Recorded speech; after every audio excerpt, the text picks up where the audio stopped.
Hi, and welcome back here on the Senior Network. We were discussing Mr. Bryan Treacy, attorney at law. Tell me the official title here of your business, the Elder Law and Estate Planning Center. That's correct. What does all that involve?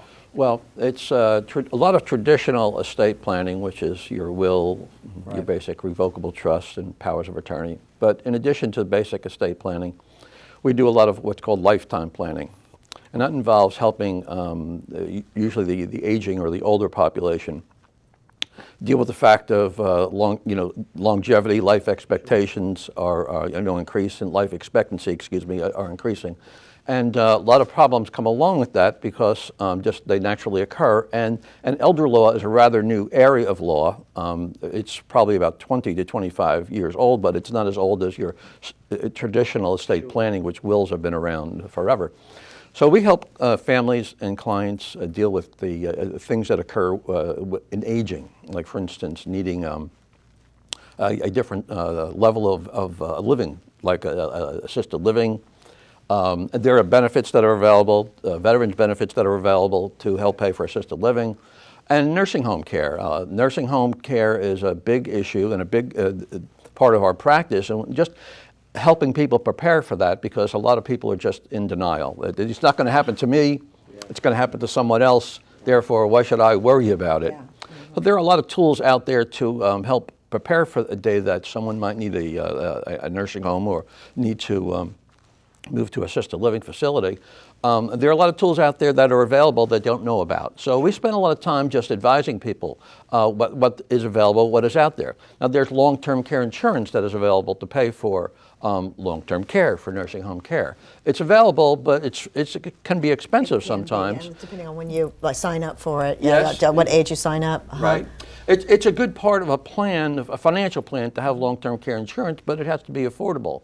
So we have another alternative that we can offer clients as far as planning for the future. It's not as perhaps desirable, but we have a program called Medicaid that helps pay for long-term care, and people can plan for it if they wish. Not everybody does. It's not their top priority, but for those who want to plan for that day that may occur, we help clients plan for the day they may need long-term care. And also, we help a lot of clients that don't plan at all, and they're facing the prospect of a family member needing long-term care in a nursing home. And how do we address that?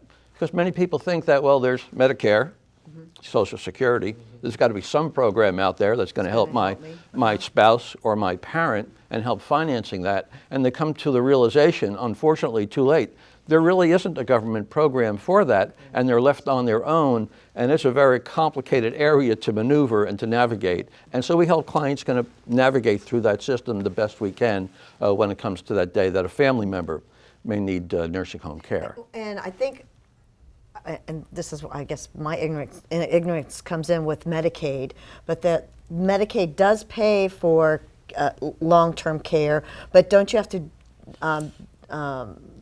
you have to qualify for it. You have to qualify and get rid of your assets, or educate us. Educate us. I don't know. Yes. So it's not always the case of sheltering or hiding your assets. People just don't know how the system works, and it gets complicated. There are rules for single individuals.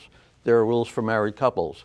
There are all different assets that you can own, and some are protected naturally under the law, and some that are not. But many people just don't know how to use the system without taking any planning steps and maneuvering and trying to hide their assets. Right. That's not what we're about. Yeah. The law allows individuals to keep a certain number of assets before they ask the government to pay the bill, and they don't know what they are, because a lot of times they learn, or they think they learn what they are down at the local tavern or at the hair salon, and someone tells them that they have to do this or that or move their money a certain way, and it's really not the case. So we spend a lot of time sort of correcting what they may have heard or read or heard on Susie Ormond or some other financial advisors show or source of information. They get it from all different places.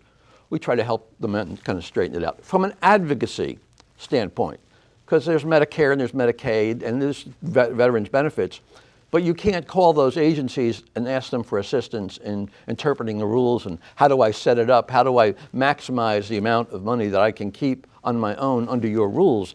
they don't do that. I mean, let's face it, when you're at that point where you need assistance or a continuum of care or long-term care, you're sick, you're not feeling well, or you're a caregiver of someone, and you're stressed, and that's not the time to start planning. Exactly. Yeah, you wanna ahead of time to be So prepared. that's why we, So that's why we call it lifetime planning, because we prepare documents, the traditional estate planning documents, such as a power of attorney.